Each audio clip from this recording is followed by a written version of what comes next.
அனைவருக்கும் வணக்கம். நான் பிரபாகர் ஜோதிடர். ஓம் சிவாய நமக. சிவசக்தி திருச்சிற்றம்பலம். இப்போ நான் என்ன சொல்ல போகிறேன்னா, இந்த சூரியனை பற்றி சீர விளக்கம் சொல்கிறேன், கருத்தில் கொண்டு பயன்பெறுங்க. சூரிய பகவானை பொறுத்த மட்டும் சூரிய நமஸ்காரம் என்று ஒரு விசேஷ வழிபாடு நடைமுறையில் உள்ளது. இதை செய்வதன் மூலம்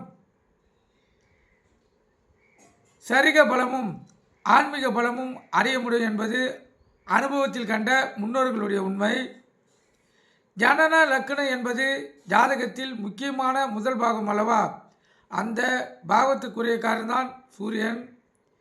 சுயநிலை, சுய உயர்வு, செல்வாக்கு, கௌரவம், ஆற்றல், வீரம், பராகரம், சரிக சுகம், நன்னடத்தை, நேத்திரம், உஷ்ணம், ஒளி, அரசாங்க ஆதரவு முதலியவற்றை காரகன் சூரியன். அதே போல் பிதிர்காரகனும் சூரியனே. சூரியனது குணம் சாத்விக குணம். தாமிர உலோகத்துக்கு உரியவர். இரண்ட சிவப்பு அவரது நிறம். உடல் எலும்புக்கு உரியவர். அதே போல் உடல் கார்ப்புக்கு சுவைக்கு சூரியனது நிலை மிகவும் முக்கியம்.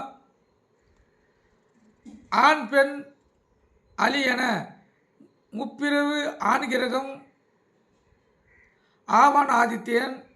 ஒரு ஆண்மனாவது ஜாதகத்தில் சூரிய பலம் ஓங்கியிருந்தால்தான் ஆண்மையினம் ஆற்றல் அவர் சிறந்து விளங்கக்கூடியவராக இருப்பார்.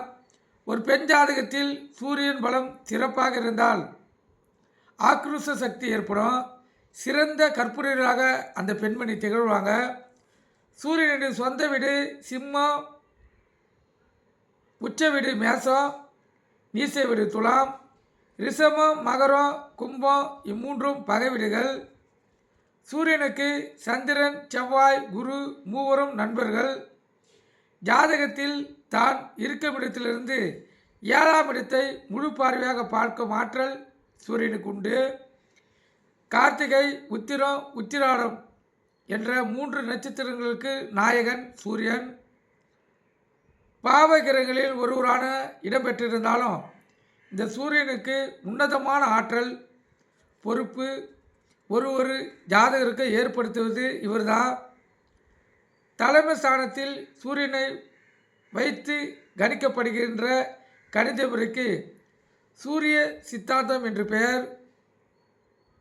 சௌராமணம் என்று இவ்வகை கணித அடிப்படையை கொண்டது. வேதத்தில் சூரிய மந்திரங்கள் சிறப்பாக இருக்கின்றன.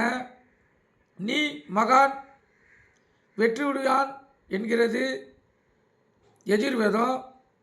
எங்களை தீவினிலிருந்து மீட்பாய் என்கிறது சாம வேதம். கருத்தில் கொள்ளுங்க.